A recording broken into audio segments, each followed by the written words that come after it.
गौतम अडानी के पास कितनी संपत्ति थी? 25,000 करोड़ की, आज हो गई 7,40,000 करोड़।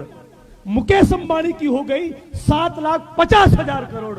दोनों की मिलाकर संपत्ति हो गई 16 लाख करोड़, और एक किसान की आई है 27 रुपये। फिर आपको मूर्ख बनाने के लिए यही कहेंगे चलो अयोध्या, इस बात को समझ लो। फिर कहेंगे चलो अजमेर शरीफ चद्दर चढ़ाने। नेता का काम जनता को यह कहना नहीं कि चलो अयोध्या, चलो चद्दर चढ़ाने, चलो बुद्ध के विहार में। नेता का काम है किसान को उसकी लागत का दाम मिले, कि सफाई कर्मियों को सफाई काम करने में आध्यात्मिकता का सुख मिलता है। अरे मोदी साहब आइए, आप भी बाड़मेर में आइए और बाड़मेर की किसी खुली गटर में उतरिए, और फिर पता चलेगा कि आध्यात्मिकता का सुख क्या होता है। इतना अपमान देश के दलितों का, वंचितों का, सफाई कर्मियों का भारत के इतिहास के किसी भी प्रधानमंत्री ने नहीं किया। लिख रहा है खुलकर किताब, आपके बारे में ये सोच है वो खुलकर बता रहा है। और तब प्रधानमंत्री नहीं थे, लेकिन गुजरात के मुख्यमंत्री थे। बतौर गुजरात के मुख्यमंत्री ये कह रहे कि गटर में उतरने वालों को तो आनंद मिल रहा है, ये काम ऐसे ही नहीं करते। और दूसरी तरफ राहुल गांधी क्या कह रहे हैं, देखिएगा कांग्रेस पार्टी का मैनिफेस्टो। राहुल गांधी ने वचन दिया है कि सफाई कर्मी की गटर में उतरकर मौत न हो, उसे सुनिश्चित करने के लिए कांग्रेस पार्टी की सरकार बनेगी, इंडिया अलायंस की सरकार बनेगी, और आधुनिक मशीन और रोबोट बसाए जाएंगे ताकि किसी भी वाल्मीकि सफाई कर्मी को गटर में उतरकर बलिदान देना ना पड़े, उसे मरना ना पड़े। इतनी भयंकर परिस्थिति से हम लोग गुजर रहे। इस सरकार के शासनकाल के दौरान गुजरात में ऊना का कांड हुआ। एक मरी हुई गाय के मामले में गुजरात के 4 दलित समाज के युवा साथियों को गाड़ी के साथ बांधकर उतना मारा मानो कि उसी का चमड़ा निकालना, उतना बहरहमी के साथ मारा। पूरे भारत ने, दुनिया ने उसका वीडियो दिया। हम लोग अहमदाबाद से 400 किलोमीटर यात्रा लेकर गए थे, जबरदस्त माहौल बना था। पूरे राजस्थान से लोग आ रहे थे, महाराष्ट्र से, मध्य प्रदेश से, तेलंगाना से, पश्चिम बंगाल से, पंजाब, हरियाणा, उड़ीसा, भारत के अनगिनत अंबेडकरवादी साथी हमारी इस यात्रा में जुट रहे थे। जब देखा कि ये तो हमारी कुर्सी को हिलाने वाला माहौल बना है, तब मोदी जी ने नाटक करते हुए कहा कि मारना है तो मुझे मारो। मोदी जी के शब्द थे, मारना है तो मुझे मारो, मेरे दलित भाइयों को मत मारो। और इसी मोदी साहब के लेकर मैंने एक ट्वीट किया तो मुझे ही 2,500 किलोमीटर दूर आसाम की जेल में डाल दिया 9 दिन की। जाओ, इस चोर को पहचान लेना। हम गुजराती लोग उसके झांसे में आ गए। ये कम था कि पूरा देश आ गया। हमारे उत्तर गुजरात में, समेजा जी जानते हैं, मेरा बनासकांठा जिला, वहां पर एक बार मोदी जी बोले, मित्रों हैंडपंप चलाओ, यहां से पानी नहीं खनिज तेल निकलेगा। 135 करोड़ जनता का तेल निकल गया, वहां पानी नहीं आया। आज साथियों, भारत के अंदर बेरोजगारी उसकी चरम सीमा पर है।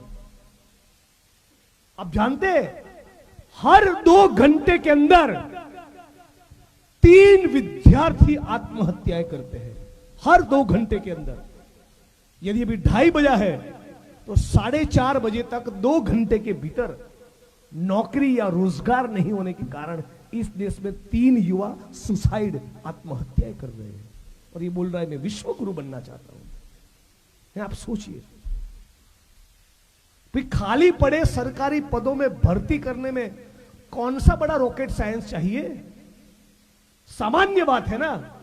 आप कह रहे थे हर साल 2 करोड़ रोजगार देंगे, 10 साल के भीतर आपको 20 करोड़ लोगों को रोजगार देना था, वो तो आप न दे पाए। लेकिन आपकी पूंजी परस्त नीतियों के कारण, उल्टा जीएसटी के कारण, नोटबंदी के कारण, पूंजीपतियों की चापलूसी करने की आपकी नीति के कारण 6 करोड़ का रोजगार छीन गया। 6 करोड़ का, 20 करोड़ तो नहीं मिला, 6 करोड़ का रोजगार छीन गया। और उसी का ये नतीजा है, इस मुल्क का युवा और विद्यार्थी आत्महत्या करना। महंगाई उतनी चरम सीमा पर है। मैं रास्ते में आ रहा था तब सोच रहा था कि आप कल्पना कीजिए कि कोई आदिवासी समाज की, कोई घुमंतु या दलित समाज की गरीब बहन जिसके मां बाप मर गए, उसके मायके में भाई, कोई सगा भाई था नहीं, और ये बहन यदि विधवा हो जाए और उसके 2 छोटे छोटे बच्चे हो, और यदि वो आशा वर्कर के तौर पे 4-5 हजार कमा रही है, आप सोचिए उसका घर कैसे चलेगा। आज भारत में करोड़ों करोड़ों लोग सुबह उठकर एक आधा गिलास दूध अपने बच्चे को पिला नहीं पाते। ये हालत करके नरेंद्र मोदी ने रखी है। इस बात के लिए वोट करना है। हम लोग कभी कभी तालियां बजाने के चक्कर में अपने अस्तित्व के सवाल को भूल जाते, अपने खुद के सवाल को। मैं आज आपको यही याद करवाने के लिए आया। करोड़ों लोग अपने बच्चे को आधा गिलास इस मुल्क में मोदी साहब की बदौलत एक दूध नहीं पिला सकते। यह परिस्थिति है।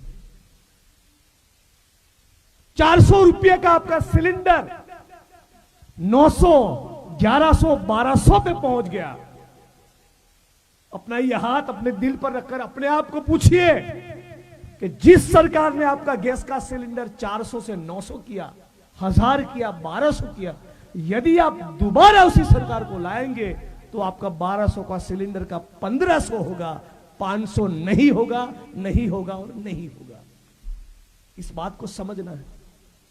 आपकी तुवेर दाल, उसका दाम दुगना, तेल उसका दाम दुगना, दूध महंगा, सब्जी महंगी, पेट्रोल, डीजल, किराया, अस्पताल के बिल, भाड़े, किराए, शिक्षा, हर एक चीज में इतनी भयंकर महंगाई है कि आम इंसान अपने बच्चे को ठीक से पढ़ाई नहीं कर पाएगा। और दूसरी तरफ राजस्थान के अंदर कांग्रेस ने सरकार ने महंगाई राहत कैंप खोले। इस बात को याद करिएगा जब वोट करने जाइए।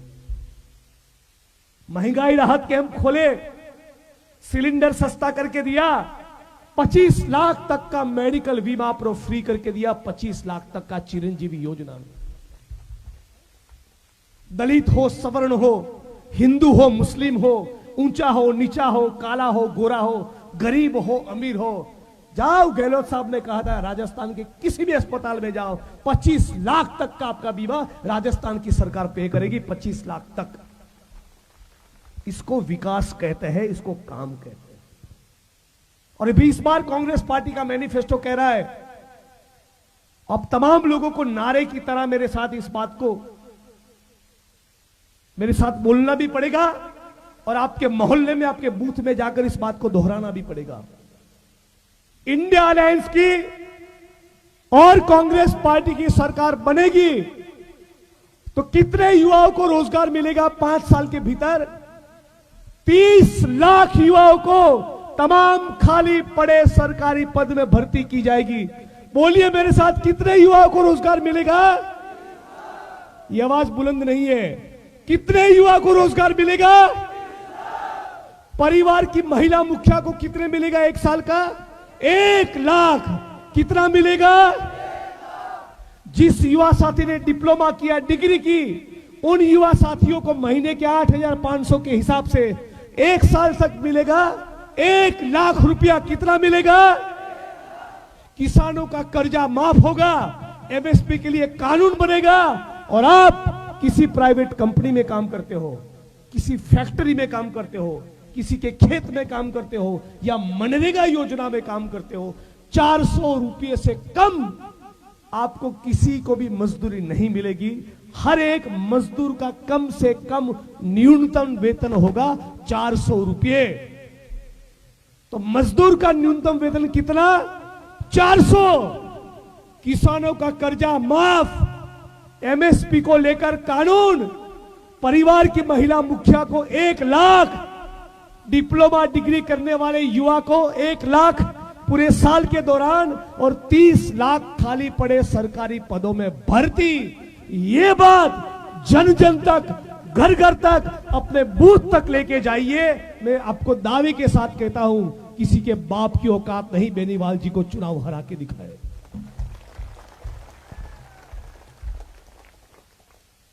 और दूसरी तरफ क्या है, मोदी जी आएंगे, मंदिर मस्जिद, हिंदू मुस्लिम, भारत पाकिस्तान, ये 6 शब्दों का प्रयोग बंद कर दे, जीवन में भाजपा की सरकार नहीं आएगी। मैं कह रहा हूं जीवन में कभी। आपसे और हमसे भी ज्यादा जोर से बोलते हैं भारत माता की जय, लेकिन मणिपुर के अंदर इस मुल्क की महिलाओं को नग्न करके जब घुमाया तब हमारा विश्वगुरु पूरा चुप था। जब महिलाओं को कपड़े फाड़कर, उनके कपड़े निकालकर मणिपुर की सड़कों पर खुला घुमाया जा रहा था, तब 56 इंच का सीना पूरा गायब था। ये 56 इंच के सीने वाला नहीं, ये 56 हाथों से लूटने वाला है। इस बात को समझ लीजिए। 2003 में गौतम अदानी साहब की संपत्ति कितनी थी? 25,000 करोड़। आज 2023 है, इस 20 साल के दौरान गौतम अदानी की संपत्ति कितनी हुई? 7,40,000 करोड़। आप जानना चाहेंगे इस मुल्क में किसानी से एक दिन की किसान की आय कितनी है? मान के चलिए मैं किसान हूं और मेरे परिवार में कोई महिला आंगनवाड़ी के तौर पे काम करती है, या छोटी चाय की दुकान है, दूसरा छोटा मोटा कोई नौकरी है, वो नहीं गिनने का, केवल किसानी की आय गिननी है। एक किसान की इस मुल्क में आज की तारीख में मोदी की सरकार में हर रोज की, हर दिन की आय है केवल 27 रुपये। कितना? 27 रुपये। और हर 1 मिनट पर मोदी साहब जिसके साथ चाय पानी और नाश्ता करते हैं, ऐसे मुकेश अंबानी साहब की हर 1 मिनट की आय है 2,35,000। बोलिए जय श्री राम। लगा दिया चूना सुपड़ा साहब। 2003 में गौतम अडानी के पास कितनी संपत्ति थी? 25,000 करोड़ की। आज हो गई 7,40,000 करोड़। मुकेश अंबानी की हो गई 7,50,000 करोड़। दोनों की मिलाकर संपत्ति हो गई 16 लाख करोड़। और एक किसान की आय है 27 रुपये। फिर आपको मूर्ख बनाने के लिए यही कहेंगे चलो अयोध्या। इस बात को समझ लो। फिर कहेंगे चलो अजमेर शरीफ चद्दर चढ़ाने। नेता का काम जनता को यह कहना नहीं कि चलो अयोध्या, चलो चद्दर चढ़ाने, चलो बुद्ध के विहार में। नेता का काम है किसान को उसकी लागत का दाम मिले। नेता का काम है चिरंजीवी जैसी योजना बने। नेता का काम है आंगनवाड़ी खुले, अस्पताल बने, शिक्षा बने, IIT IIM जैसे कैंपस खड़े हो और दलित, आदिवासी और महिला आत्मसम्मान के साथ जीवन जी पाए। ये नेता का काम है, मंदिर मस्जिद के लफड़े में डालना नहीं। पॉलिटिकल पार्टियां और नेताओं को लोगों की आस्था के मामले में कोई होशियारी करने की जरूरत नहीं। जिसको राम में मानना है वो राम में माने, जिसको फतेह खान जी की तरह रहीम में मानना है रहीम में माने, रूपाराम जी की तरह कबीर और बुद्ध में मानना है तो उसमें माने। भगत सिंह और मेरी तरह कोई नास्तिक है तो उस बात की भी हमारा संविधान छूट देता है। लेकिन पॉलिटिकल पार्टियों को जब आंगनवाड़ी नहीं बनानी, जब अस्पताल नहीं खड़े करने, जब खाली पड़े सरकारी पदों में भर्ती नहीं करनी, जब अच्छी सड़क नहीं बनवानी, जब MSP का कानून नहीं लाना, जब किसानों की आय में बढ़ोतरी नहीं करनी, तब क्या करते हैं? धीरे से उस इलाके का कोई मंदिर देखते हैं और बोलेंगे चुनाव आ रहा है तो 51,000 का चंदा दे दो। इस बात को समझ लीजिए। कुछ दिन पहले ही रामनवमी थी और संत कबीर साहब की वाणी याद करना चाहूंगा। कबीर साहब ने कहा है, क्या कहा कबीर साहब ने? हिंदू कहे थे राम हमारा, मुसलमान रहमाना। हिंदू कहे थे राम हमारा, मुसलमान रहमाना। आपस में दोनों लड़ाई मरत है, मर्म कोई नहीं जाना। साधु जग बोराना। और यही कबीर साहब कहते हैं कि ना माला जपू ना कर जपू, मुंह से कहूं न राम। मैं नहीं कह रहा हूं भाई, कबीर साहब कह रहे हैं। ना माला जपू ना कर जपू, मुंह से कहूं न राम। राम हमारा हमें जपे, हम पायो विश्राम। कबीरा हम पायो विश्राम। ये इस मुल्क की परंपरा है। एक राम दशरथ का बेटा, ये आरएसएस और भाजपा के लोग केवल इतना समझते हैं। कबीर साहब क्या कहते हैं? कबीर साहब का राम कौन है? एक राम दशरथ का बेटा, दूजा जो घट घट में बैठा। एक राम दशरथ का बेटा, दूजा जो घट घट में बैठा। तीसरे राम का सकल पथारा, चौथा सबसे निर्गुण सबसे न्यारा, जिसकी व्याख्या भी नहीं हो सकती। तुम क्या समझोगे कबीर साहब के राम को? ये अमित शाह के बेटे को 50,000 करोड़ का क्रिकेट का कारोबार देंगे और आपके बेटे के हाथ में देंगे तलवार और त्रिशूल और कहेंगे लड़ो और मरो। अमित शाह के बेटे को कितना देंगे कारोबार? 50,000 करोड़ का। और इसलिए अब तमाम साथियों से कहना चाहता हूं, धर्म अपना निजी मामला है। मैं मेरे घर के अंदर किसकी आराधना करूं, पूजा करूं, सलाम दुआ करूं, वो मेरा विषय है। उसमें पॉलिटिकल पार्टी को दखलगिरी करने की जरूरत नहीं। उनके झांसे में मत पड़ना, वरना क्या होगा?